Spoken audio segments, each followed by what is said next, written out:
Welcome to Trench Diaries. This is The Blond Knight of Germany, Chapter 11, 302nd Victory.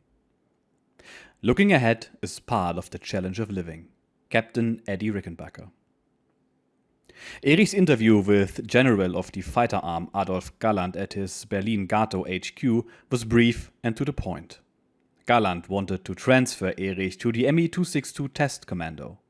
This unit was combining flight testing of the revolutionary twin-jet fighter with limited combat operations.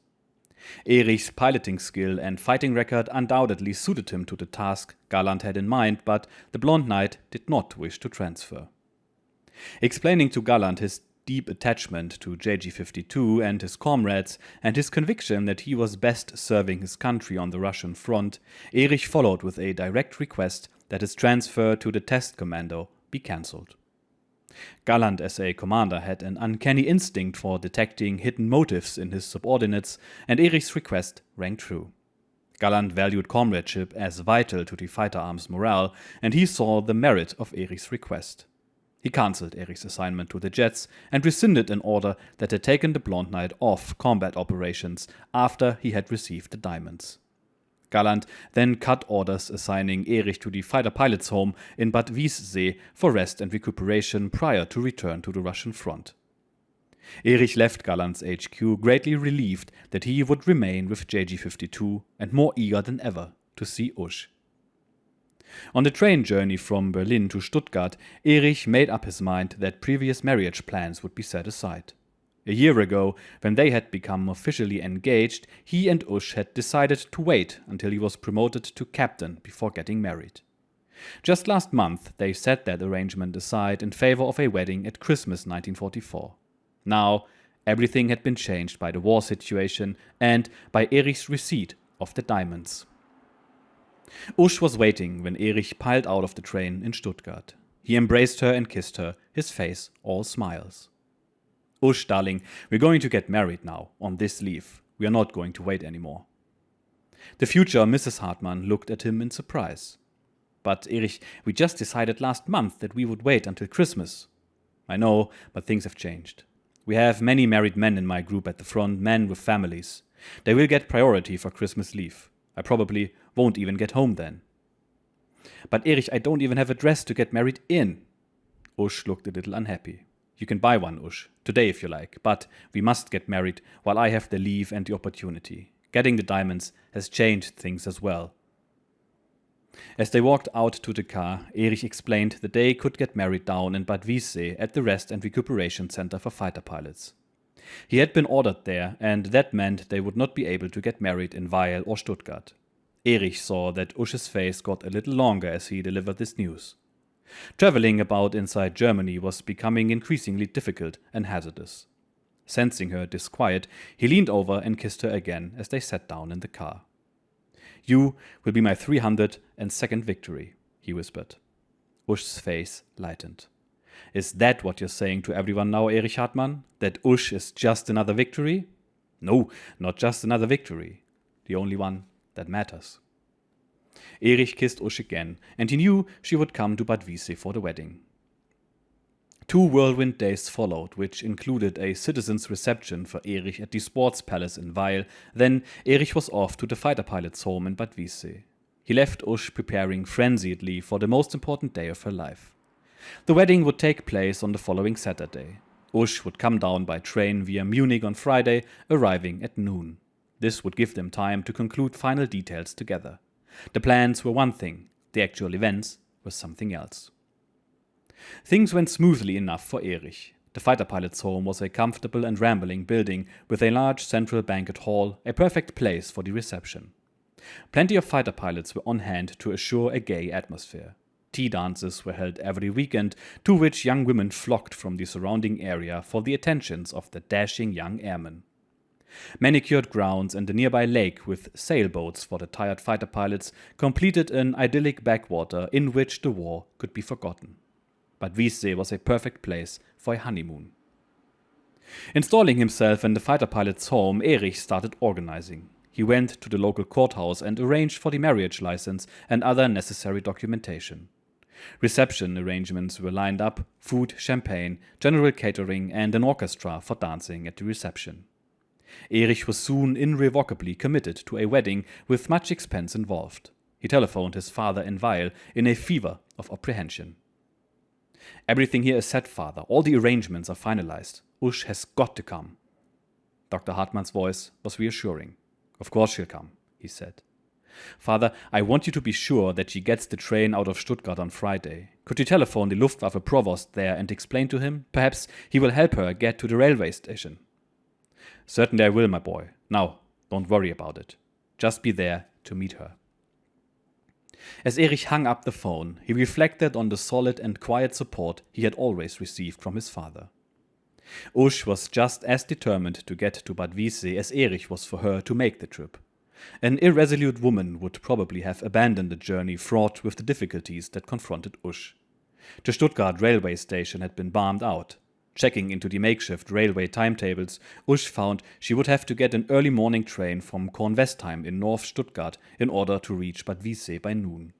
The Luftwaffe kindly sent a motorcycle and sidecar to collect her at 9 a.m., but by that time the dark-haired bride was well on her way to Munich, change point for Gmünd, the closest railway station to Bad Wiessee. As the train pulled into Munich, the air raid sirens were wailing. Ush had to run through the nearest air raid shelter as soon as she got out of the train. 3 hours in an oppressive hotel cellar completely disrupted her schedule for meeting her bridegroom. For a bride on her wedding eve, it was an unexpected and nerve-clanking ordeal.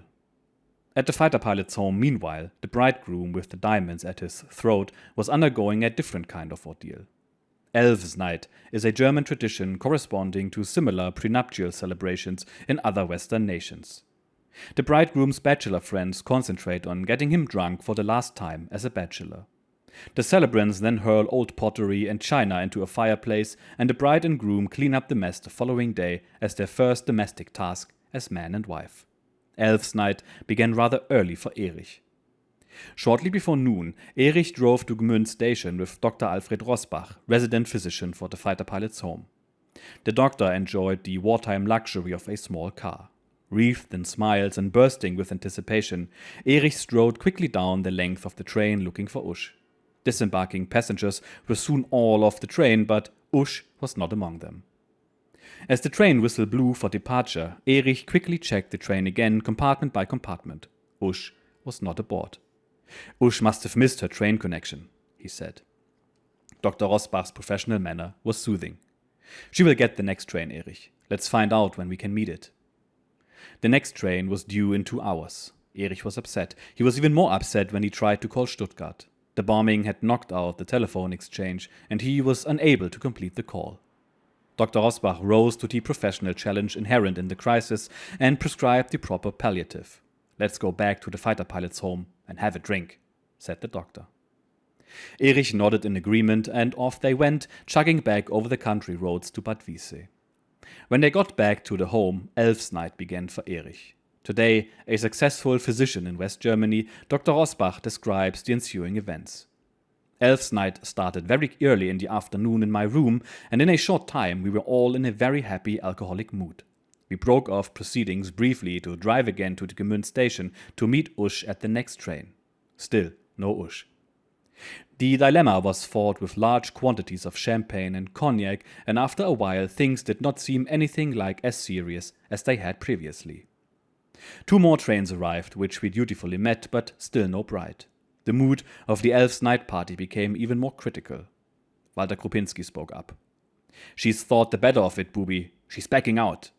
And for one awful moment, Erich looked as though he believed him. At the last train after midnight, Erich had almost given up hope, but this time the bride arrived. Ush was exhausted but happy, and they drove back to Bad Wiessee. A few fighter pilots goggled approvingly through their alcoholic gaze at the shy Ush, who was quickly taken to a nearby guest house. She was glad to fall into bed and leave her beaming bridegroom to the mercy of the elves. Erich did not feel very strong the next morning, but he rallied to the challenge of the day and put on his best uniform for the wedding ceremony. Witnesses and friends were rounded up, and the party made its way to the courthouse. Erich's comrades from JG52, Gerd Barkhorn, Willy Betz and Walter Krupinski were all present, and Betz recalls the wedding. Gerd Barkhorn and myself were Bubi's wedding witnesses. Here we were, bride and groom at the head, Barkhorn to the left and me on the right as we entered the church. As we left the church in the same formation, we were all surprised at the portal to find a formation of Luftwaffe officers in full uniform with swords drawn and held aloft in a saber arch. Bride and groom and then Barkhorn and myself all had to go through it. I can say today that it was a memorable and successful wedding. The simple civil ceremony climaxed a great love. Under normal German custom, Erich and Usch would have immediately gone and repeated the ceremony in a church, but there was no Protestant church in Bad Wiessee. A church ceremony would have to wait until later, much later, as it turned out. Erich's imprisonment in Russia imposed an 11-year delay on the church wedding. A couple of hours later, the wedding party got underway at the fighter pilot's home. Champagne flowed freely at Dr. Hartmann's expense, and the fighter pilots made the most of it. A small band played for dancing, but as the evening wore on, Elf's Night and the day's events began to have their effect on Erich. The Blond Knight and his lady bade their guests good night and adjourned to a luxurious suite prepared for them in the nearby guest house. While they slept, the party of reeling fighter pilots celebrated the 302nd victory far into the morning. Honeymoon days in the tranquil countryside around Bad Wiessee made the war seem incredibly remote, until the Ardennes offensive flooded Germany with new hope. Newspapers were splashed with victory headlines as the Allied forces reeled under the German army's assault. Berlin radio blared out the probabilities of a second Dunkirk, with the British and the Americans pushed into the sea together. Even the spell of the honeymoon was broken by the good news. Sugar-coated bad news had long been a steady diet in Germany. As a fighting airman, Erich knew the odds against the fatherland were long, but he heard the Ardennes news with soaring enthusiasm. He wanted to hear news like this. Such success could change a man's life. These thoughts were racing in Erich's mind as he stepped into Dr. Rosbach's room to listen to radio reports of fresh triumphs. "This is wonderful," said Erich. "We're going to have a big victory, and that means it's possible for me to have a family." Dr. Rosbach was aghast. "Erich, in times like these you would be wiser to wait to have a family." "No, I don't have to wait, doctor, not now. I can have a family." Erich was still the impulsive boy, not yet master of himself. 8 days after the wedding, when they left Bad Wiessee to return to Weil, Usch was pregnant, and the Ardennes was being written down in the catalogue of German failures. The happy reunion with the families at home was overshadowed by Erich's imminent return to the Russian front. As the days passed, he grew restive. "Erich, something's wrong. What's bothering you?"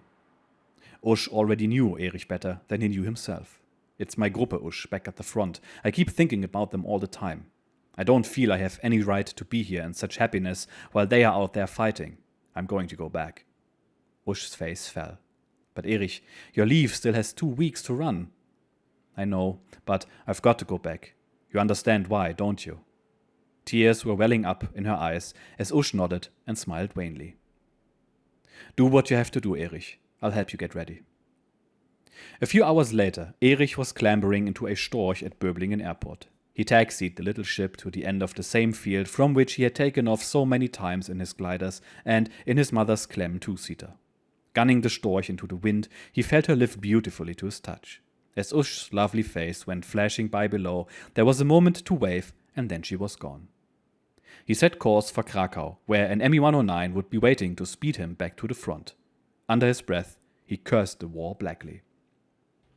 The newlyweds did not see each other at Christmas 1944. As Erich had feared, he was unable to get away from the front, but as the married men with families returned to their units after Christmas, others were released for a brief New Year's leave. Erich struck it lucky, but when he arrived in Stuttgart on New Year's Eve, the air raid sirens were wailing and he and Usch had to run for it. There was time only for a brief embrace before they plunged into the shelter of the Wegenburg tunnel. The pressure of war on 2 fronts reached home sharply to Erich as bombs thundered into the city of Stuttgart overhead. Usch looked well enough, but there was no doubt that she was under strain. She was 3 months pregnant and living in the Hartmann home at Weil under Dr. Hartmann's good care, but that could not eliminate the larger tensions of the times. Sleep was fitful for the whole family, she told Erich. Every night they went to the cellar. The roar of the planes, the crash of bombs, and the barking of the flak kept them all sleepless. Weil had not been bombed, but Böblingen and Stuttgart had both been pounded. Weil im Schönbuch was 20 miles from Stuttgart and only 4 miles from Böblingen, but the bombers never touched the little town. These somber tidings clouded the joy of their reunion as they left the shelter of the tunnel and headed home to Weil. Erich felt deeply disturbed and was silent. Usch broke in on his disquieting thoughts. "How long is your leave, Erich?" His face brightened. 10 days. 10 whole days. It's going to be wonderful." Less than wonderful was the telegram that came 4 days later. Erich was ordered to a special instrument course at Königsberg Neumark. The goodbye was hard this time, after only 4 days. Erich consoled himself with the prospect of another leave after the instrument course. The Russians crushed that dream with their offensive into Hungary. The day after he arrived at Königsberg Neumark, emergency orders came through reassigning Erich to JG52. His Gruppe was in the thick of the action down in Hungary, and instrument courses were not necessary to find and shoot down the hordes of Russian aircraft involved in the offensive. In the ensuing wild days of battle, the Blond Knight ran up his score to 336 victories, far ahead of Gerd Barkhorn, his closest rival. JG52 was still fighting hard in March when Erich received another urgent telegram. It read, "Cease operational flying immediately. Report Lechfeld for conversion training on Me-262 Turbo." Erich was convinced as he flew back to Lechfeld that the war was irretrievably lost. He had seen the vast flood of men and material with which the Red Army was going to inundate Germany. Real fear welled up in him as he thought of the Russian hordes swarming into the fatherland. Getting Usch to safety, or at least to somewhere safer than Stuttgart, was uppermost in his mind. The baby was coming soon. He had confided his fears to his adjutant, Captain Will van de Kamp, whose family had a home in the country at Schongau, south of Lechfeld. Van de Kamp had immediately suggested that Usch moved there until after the baby was born. Erich gratefully accepted his adjutant's offer. After reporting at Lechfeld, Erich borrowed a Storch and flew over to Böblingen. With his father's help, he managed to borrow an old truck, which he drove over to Usch's place in Rottenbuch. The shirt-sleeved ace of aces piled their furniture and belongings on the truck and drove Usch and all their worldly goods to the Van de Kamp home in Schöngau, a charming old castle far out in the country. Invading troops would be unlikely to go near it, since it was remote from the main arteries. The rural surroundings and sense of security conveyed by the old castle would help keep Usch happy until the baby arrived. Erich felt the anxiety that had been burning inside him subside as the Van de Kamp family made Usch welcome in her new home. Concern for her welfare had given him more bad moments than the Red Air Force as the war burned inexorably westward. When they said goodbye in the German countryside, Erich's heart was happier than when he had left the front. Things in Schongau made it seem like the happy pre-war years had returned. Verdant peace surrounded them. For a few precious moments, they felt like carefree kids in love again, except that now their hearts sang with the thought of their child. Erich kissed Usch tenderly. "Be brave, Usch, and don't worry for me," he said. His lips would not touch hers again for 10.5 years. As his dark-haired and radiant loved one disappeared from view, Erich turned his thoughts to the challenge waiting him at Lechfeld, the revolutionary turbofighter, the jet-propelled Me-262 that he would learn to fly in the coming weeks. The airfield at Lechfeld was hardly a place to inspire confidence, despite the presence there of the fastest fighter in the world. The base was bombed early every morning, and flying could not start until after the runway was patched, which usually took until about 10:30 a.m. Flying was only possible for about an hour and a half, because at 12:30 every afternoon, formations of US AAF P-38s swept in at treetop height and hosed the base down with gunfire. Mosquito fighter bombers sometimes followed up with 10 or 15 tons of high explosive. By night, more mosquitoes filled the air with the smooth but terrifying thunder of their Merlin engines. The RAF birds came swooping down to strafe any lights that showed near the Lechfeld base. In charge of jet transition training amid the shambles was one of Germany's greatest air heroes, Lieutenant Colonel Heinz Pritzel-Beer.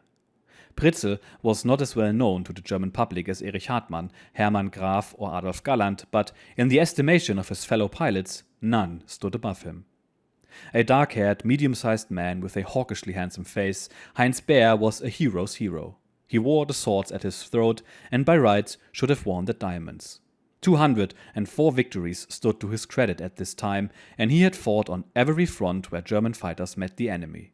In the Me-262, he would bring down 16 more British and American machines to end the war with 220 confirmed victories, 120 of them aircraft of the Western Allies. Only the immortal Marseille would down more Anglo-American machines. Bear's job now was to prepare the finest pilots in Luftwaffe to take the Me-262 into battle as a fighter. A stellar collection of fighter pilot talent was being assembled for Adolf Galland's JV-44, an all-jet fighter unit that would later be called the Squadron of Experts. Nearly every pilot selected for JV-44 held some degree of the Knight's Cross, which was said to be the JV-44 squadron badge. Galland had fought a bitter and exhausting battle to get the Me-262 into action as a fighter plane over the irrational edict of Hitler that the machine was to be used as a bomber. The young fighter general had made many enemies in his struggle, including Göring and Himmler, and the bureaucracy behind the Luftwaffe General Staff had been a frustrating drag on progress. For years, Galland's strategic and tactical recommendations, to which history already assigns the stamp of genius, had been blocked, frustrated, and nullified. After a series of increasingly acrimonious confrontations, he had been relieved of his command. Hitler and Göring then gave him permission to form a jet fighter unit and prove his contentions about the machine. Their expectation was that Galland would be killed. This political intrigue and Galland's struggles lay outside the ken of the young Blond Knight. He was too busy battling on the Eastern Front, while the drama of the Me-262 was being acted out behind the scenes. Checking out in the aircraft was therefore almost fun for Erich, with the witty and irrepressible Pritzel Bär making laughter out of even the hard conditions at Lechfeld. Galland came to the base at the end of March, and Erich was ordered to report to his office. In his fourth wartime meeting with Adolf Galland, Erich found him little changed on the surface. The black-maned former general of the fighter arm, with his penetrating eyes, pencil-thin mustache, and overpowering aura of personality, was still an arresting figure. He greeted Erich with characteristic humor. "Hello, Erich. I am now a squadron commander," he said. "So I have heard, Herr General," said Erich. "I'm getting some top pilots together to take the Me-262 into action as a fighter. Colonel Lützow, Colonel Steinhoff, Major Kropinski, Major Hohagen." Galland was glowing with enthusiasm. "I want you to join my squadron, Erich." Bär had told Erich during his Me-262 checkout that Galland would probably want him to fly with JV-44. The prospect disturbed Erich deeply. "What will I do in such a squadron with all those big aces with long service and senior rank, Herr General?" "Why, you'll fly with us, of course. You are the top-scoring fighter pilot of the world. But, Herr General, I do not wish to fly again as someone else's wingman, and that will certainly happen if I join your squadron." Galland hardly seemed to notice Erich's lack of enthusiasm, and a moment later a telephone was thrust into the young general's hand. He waved Erich away. The interview was over. Walking back to his quarters, Erich pondered the squadron of experts' idea. Steinhoff, Lützow, Bär, they were all senior men much older and more experienced than he. They were colonels, lieutenant colonels, and majors, and many of them had commanded fighter wings. He was a young captain, and he had been a long time getting to be captain.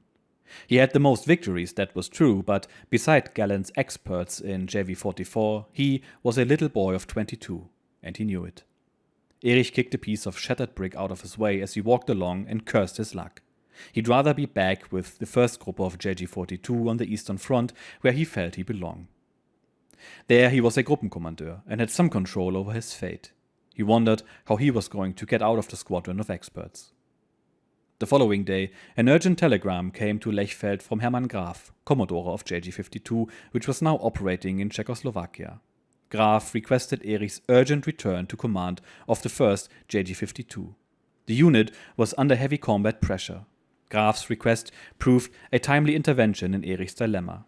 2 days later, Colonel Gordon Gollop made a fortuitous visit to Lechfeld. He was Adolf Galland's successor as general of the fighter arm and an accomplished fighter ace in his own right with 150 victories. Like Erich, he wore the diamonds and was one of the 9 Luftwaffe fighter aces to win the coveted decoration. Gollop had intense interest in new aerial armament and wanted to see how the Me-262 training program was progressing at Lechfeld. Erich knew Gollop was the officer with the authority to send him back to JG-52. He managed an interview with the new general of the fighters. "I would like to request transfer back to my Gruppe in JG-52 on the Eastern Front, sir." "Why? Don't you like the Me-262? "The Me-262 is fine, sir, but I have been with the men in my Gruppe ever since I went to the front. I am proud of my unit, and I believe I can do more there than flying the Me-262 here." "Any other reasons?" "Because we fly so seldom in the Me-262 due to the constant bombing and strafing, I feel as if I am doing nothing to help my country. With JG-52, I will be doing something positive, and my Commodore, Colonel Graf, has requested my return, sir." Gollop nodded. An Austrian with a good leader's intuition, he seemed to know what was going on in Erich's mind. "All right, Hartmann, you may return to your Gruppe. I'll see that the orders are issued." Within hours, Erich had an Me-109 in his hands again and was headed back to the Eastern Front. In later years, he would curse his precipitate desire to return to JG-52, and through the grim prison years he often wished that he had stayed with Galland in JV-44. But these ideas were far from his mind in the spring of 1945 as he elatedly sped away from Lechfeld. Awaiting him was a final series of battles that would include a new struggle with the Mustangs and the Americans of the USAAF. So Erich and his Usch got married ahead of schedule, and as it turned out, that was a prudent decision on Erich's part. Now, I was a bit confused about the wedding custom they are referencing, the Elves' Night. I've never heard of this before, and googling it returns no usable results, but from what they are describing, it is simply a Polterabend, where the guests deliberately break porcelain and the bride and groom-to-be have to clean it up afterwards. This is supposed to bring good luck. It's a bit out of fashion nowadays, but I've been to a few of these and they've always been great fun. And finally, Erich gets to train on the legendary Me-262, the first mass-produced and operational jet fighter in the world. I'm not going to rattle off its history and the political infighting that went along its production. You can read up on Wikipedia about this if you want, but the so-called expert squadron is quite interesting. As you probably know, the 262 was vulnerable during landing and especially during takeoff, as you couldn't just firewall the throttle and go. I mean, you could, but that would literally grenade both engines. You had to carefully advance both throttles and ease into full power. Allied fighters would exploit this weakness and attack during these phases of flight. Now, the boys of course weren't dumb, Galland especially, and they took care to not expose themselves in this way. And so, for JV-44, they established a dedicated protection element comprising FW-190 D9s and D11s, which were equipped with Jumo V12 instead of radial engines, producing around 2,000 horsepower. They would take off beforehand and circle the airfield, providing protection while the 262s took off. To make them clearly distinguishable for the flak crews on the ground, they had bright red painted bellies with white stripes, which looked really cool. I will put them on screen right now. As for Erich, while he liked the plane, being with his friends and comrades was more important than flying the new machine. So off he went, back to the Eastern Front to serve out the final months of the war. We'll see how it turns out in the next episode. Cheers.